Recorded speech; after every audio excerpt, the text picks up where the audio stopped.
Amazing what you find out when you follow the royals around, as I do, reporting on their moves, of course, doing exactly what they do. It's a wonderful job, but also in this Platinum Jubilee year, you do find things out that even you didn't know about. And this particular story caught my eye simply because it really does feature possibly now two of the most famous ladies in the world. That is, of course, Our Gracious Majesty the Queen and the former First Lady herself, Jacqueline Kennedy. Hi, good morning, Neil Sean here in the heart of London. Thanks so much for joining me today. Hope you're keeping well. It's nice to have your company as ever. And thank you all for your support continually with this channel. It truly means a lot. I do understand some of you people don't like maybe some of the woke stories, that sort of stuff. But as I say, we have to cover what's breaking in the news. Some people like a bit of a respite, of course, from the royal family, as we all do from time to time. Hence, I like to share some of my showbiz memories with you. In fact, someone was asking me the other day, I must sort of reach out to that person, and they were called Jackie. Now, Jackie basically said, Neil, did you ever meet the 60s superstar Dusty Springfield? Well, guess what, Jackie? I did. I have a wonderful story about that, and very soon I will be sharing that with you. If you do have someone and you say, Neil, you know, did you meet that person? Remember, I'm not that old, so it couldn't possibly be Houdini. You know, I love it when people say to you, you know, did you meet this person? You think, when did they die? You know, you kind of think, how old do you think I look? Back as ever, though, to your royal story of the day. What I like, as I say, about these particular stories that you discover are just simply facts. You know, you didn't know about it. You didn't really truly know how they got connected. This all centres on a fact that I didn't realise until I was recently at Buckingham Palace again, that there is still a picture, a signed picture up in Buckingham Palace of the late President John F. Kennedy, given by him to Her Majesty the Queen when he came over to England in the early 60s.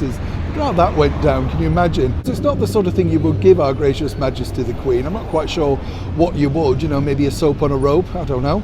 It's very difficult, isn't it? You know, what do you get the lady that's got everything? So I guess it was kind of a good idea, and it's remained in history.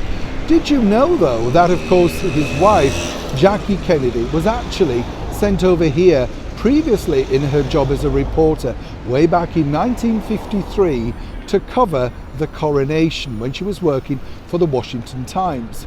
And when I was speaking to someone recently who actually met Jackie Kennedy and has worked very closely with the Queen, he sort of debunked this story about how apparently she was a little bit snooty when she came over to meet the Queen way back in the early 60s.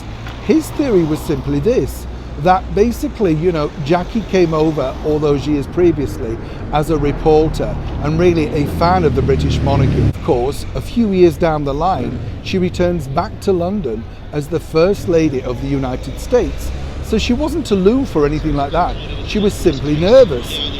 Now, if like me, you want to know a little bit more about exactly what it was like for Jackie Kennedy, being in the glare of the spotlight, and I think she's possibly the most famous First Lady ever. I know for my generation, I remember Nancy Reagan, simply because, again, she had some Hollywood stardust alongside her husband, Ronald. And when you're at school, you remember seeing them on the news all the time, don't you? But Jackie Kennedy's former close protection officer, Clint Hill, has written a book. It's all about his time from 1960 to 1964 called Travels with Mrs. Kennedy. Truly a fascinating read. Before you ask, no, it's not sponsored. I'm not giving him a mention because he's given me money or anything like that. I don't do that. I'm simply saying if you enjoy that particular story, you will enjoy this book. It's out now, I believe, and it's quite a good price actually if you're looking for it online. Not sure what it's like when you get it in other parts of the world, not that technical. But as I say, Her Majesty the Queen, Mrs. Kennedy, the true story simply was Mrs. Kennedy was simply very nervous. Now, as I say, anybody meeting Her Majesty the Queen for the first time in Buckingham Palace, perhaps, you know, your first time in a long time in London, it must be nerve-wracking trying to remember all that protocol. As ever, when I find out more, I'll share more with you. Neil Sean in the very heart of London.